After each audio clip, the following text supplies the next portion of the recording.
How many times have you wondered if you were getting enough protein in your diet? I get this question all the time. How much protein should I be eating? How do I know if I'm getting enough? How do I actually get enough protein in my diet? It's so difficult. And let's face it, it is actually difficult to get protein in your diet because protein is not readily available. It's also more expensive. So if you go out to eat, restaurants don't want to give you much of it because it's more expensive. And so they tend to give you more carbohydrate foods, which tend to be less expensive.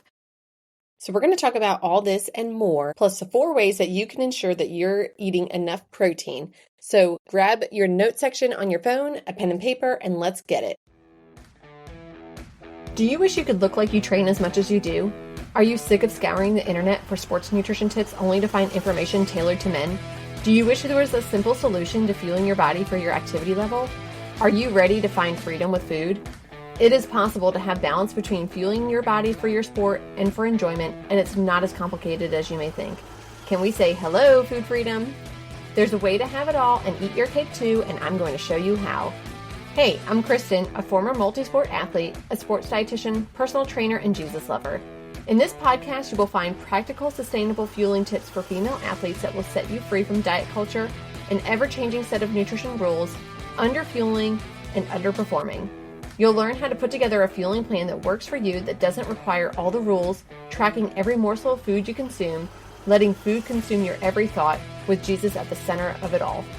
If you're ready to find a sustainable nutrition plan that works for you with your active lifestyle and is tailored to your unique physiology, break free from diet culture, and finally feel comfortable in your own skin, this podcast is for you. Whip up that smoothie, lace up your shoes, and let's jump in.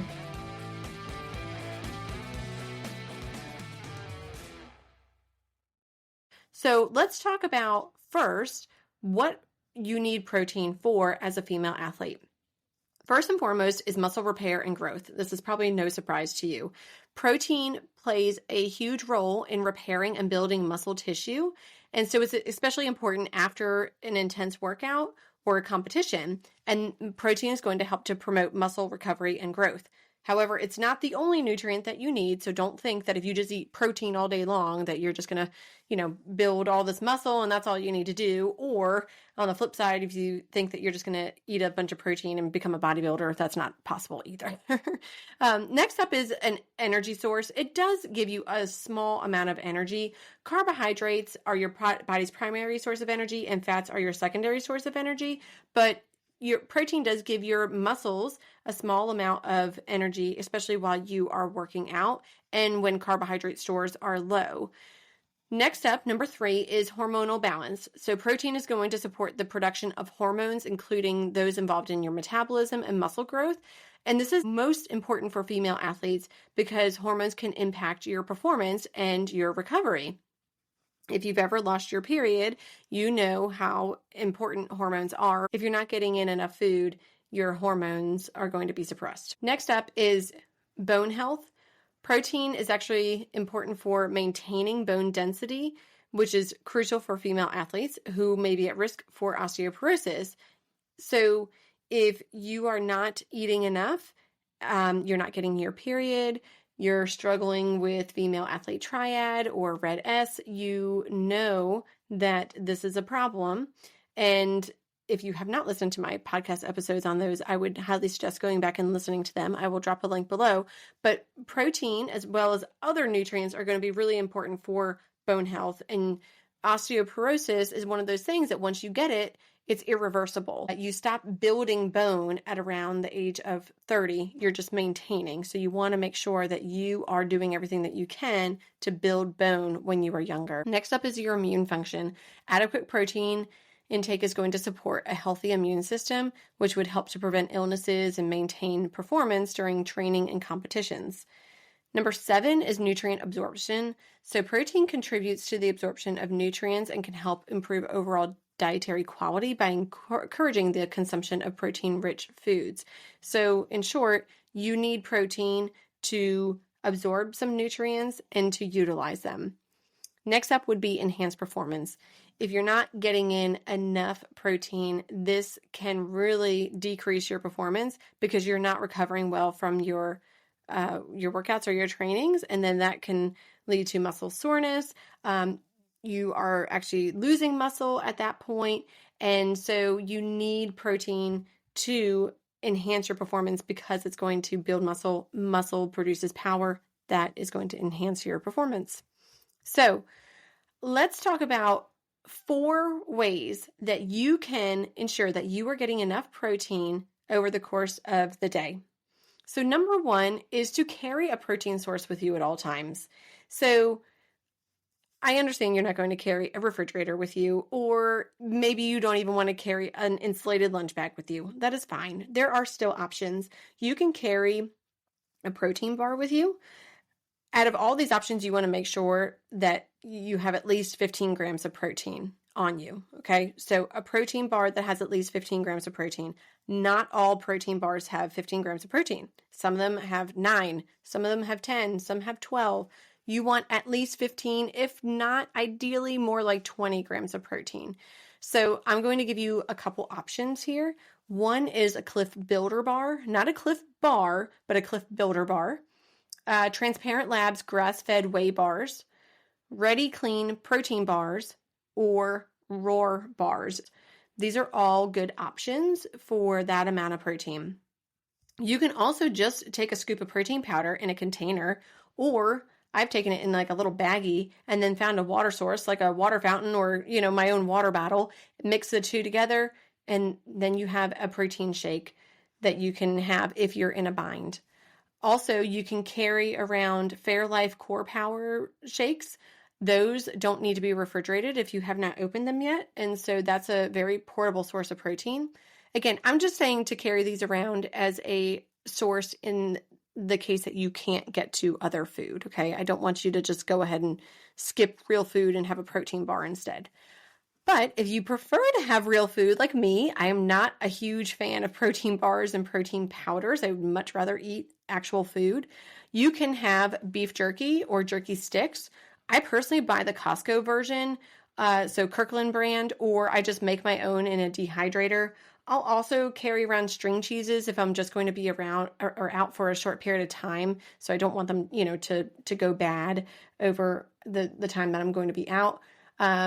You can also just bring some natural deli meat, roll that up around a cheese stick, and that will give you some extra protein as well.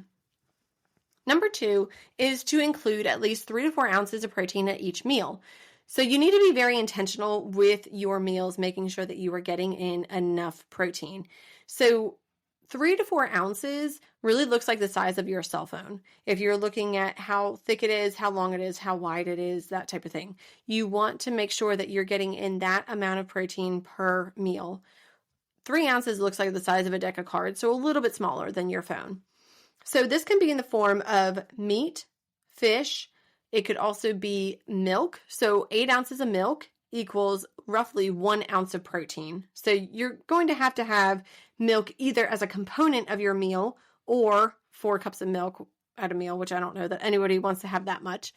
You can also have Greek yogurt. So 1 cup of plain Greek yogurt equals roughly about 3.5 ounces of protein.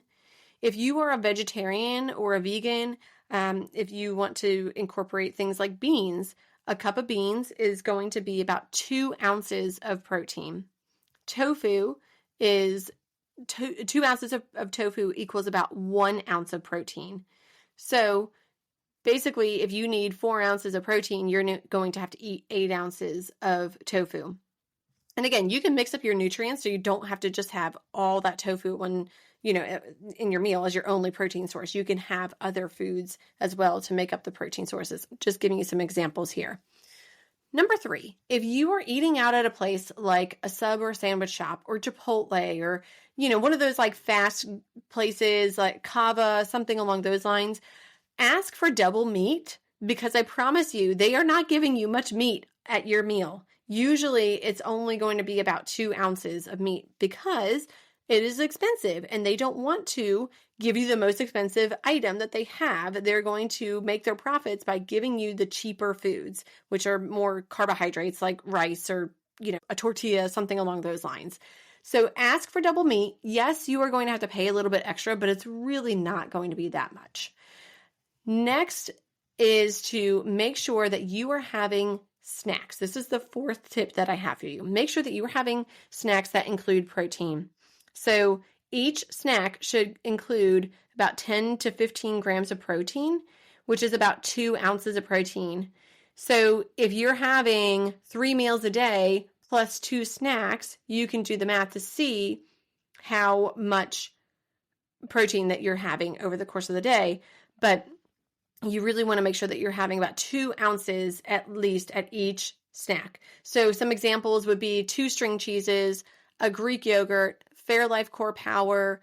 You could, if you're a vegetarian or vegan, you could do something like dried edamame, or you could do a vegan protein bar. There's lots of pea protein bars out there on the market.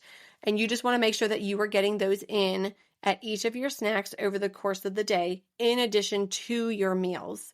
So if you have no idea how much protein you actually need to be getting in over the course of the day, I want you to check out the Sustainable Sports Nutrition Academy. This will explain exactly how much you need to be eating over the course of the day, how much protein, how much carbs, how much fat, how to space it out over the course of the day, how to actually get it in, what foods you need to be keeping on hand, what foods you need to be keeping in your pantry, your freezer, your refrigerator, how to eat on the go.